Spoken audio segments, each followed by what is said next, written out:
Welcome back, soap opera enthusiasts, to our deep dive discussion on The Bold and the Beautiful. Today, we're unraveling the high-stakes drama between the Forresters and their once-trusted confidant, Carter Walton, a saga brimming with betrayal, power struggles, and the explosive fallout of broken trust. Grab your favorite beverage and settle in as we dissect how one decision could unravel decades of legacy and ignite a revenge plot hotter than a Los Angeles wildfire. Let's get started.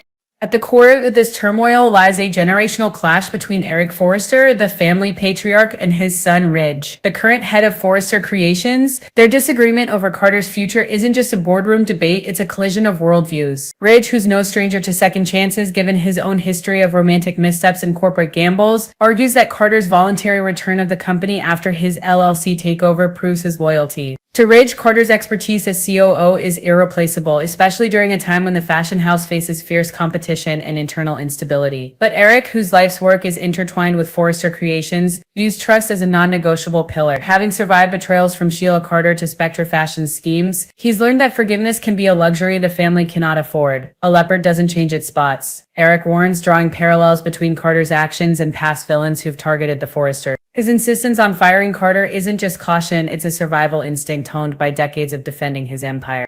What makes this rift so compelling is its deeply personal undertones. Ridge's advocacy for Carter mirrors his own redemption arcs, whether reconciling with Brooke or mending fences with his children. He sees in Carter a reflection of his capacity for growth. Eric, however, embodies the old guard's pragmatism. His stance isn't merely about business, it's about protecting a legacy that spans generations. When Ridge reluctantly caves to his father's demands, it's not just a professional defeat, but a symbolic passing of the torch, revealing how even the strongest leaders can bow to familial pressure. The boardroom becomes a battleground where loyalty and legacy clash, leaving scars that won't easily heal.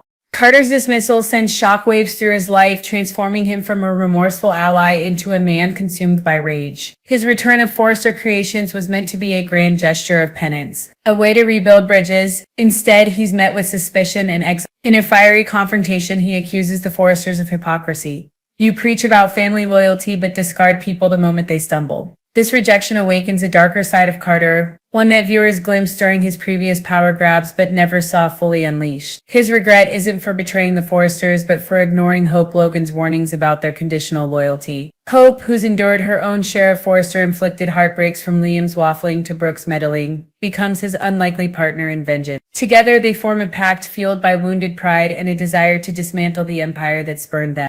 Their revenge plot is no half-baked scheme, it's a multi-pronged assault designed to cripple the Forresters financially and emotionally. The LLC takeover was merely a trial run. This time, they aim higher. Carter's insider knowledge gives them an edge. He knows which offshore accounts fund the family's luxuries, which patents are pending, and which board members can be swayed. Their targets? The Forrester Mansion in Beverly Hills, Eric's prized vintage car collection, and even the copyrights to iconic designs like the Hope for the Future line. But their ambition doesn't stop there. Hope, leveraging her influence as the face of several Forrester campaigns, plans to leak scandalous details about the family's dirty laundry affairs, cover-ups, and cutthroat business tactics to the press. If they value their reputation over people, she declares, we'll show the world how rotten that reputation really is. This storyline thrives on dramatic irony. The Forresters' decision to oust Carter and move meant to safeguard their future becomes the catalyst for their potential downfall. Eric's distrust, while understandable, pushes Carter into the arms of Hope, creating adversaries who know every weakness of the Forrester empire. Meanwhile, Ridge's guilt over betraying Carter simmers beneath his stoic exterior, affecting his marriage to Brooke and his leadership. Brooke, caught between her husband and daughter, becomes a fractured mediator, her attempts to broker peace often backfiring. Even secondary characters like Steffi and Thomas are dragged into the fray. Their alliance is tested as they grapple with whether to defend the family or question its choices.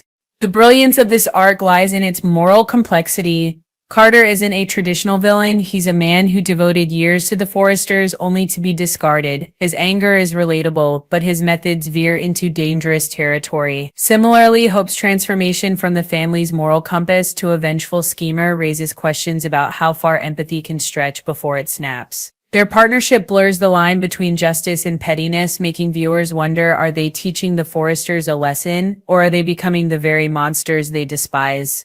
Meanwhile, the Forresters' dynamics unravel in real time. Eric's health begins to falter under the stress, his tremors worsening as he battles guilt over his rigidness. Ridge's relationship with Steffi grows strained when she questions his judgment, echoing Eric's warnings. Donna. ever the peacekeeper, tries to bridge divides but finds herself sidelined as tensions escalate. Even peripheral players like Katie and Bill Spencer get entangled. Bill's history of corporate warfare makes him a potential wild card, while Katie's loyalty to Brooke pits her against Hope, her niece.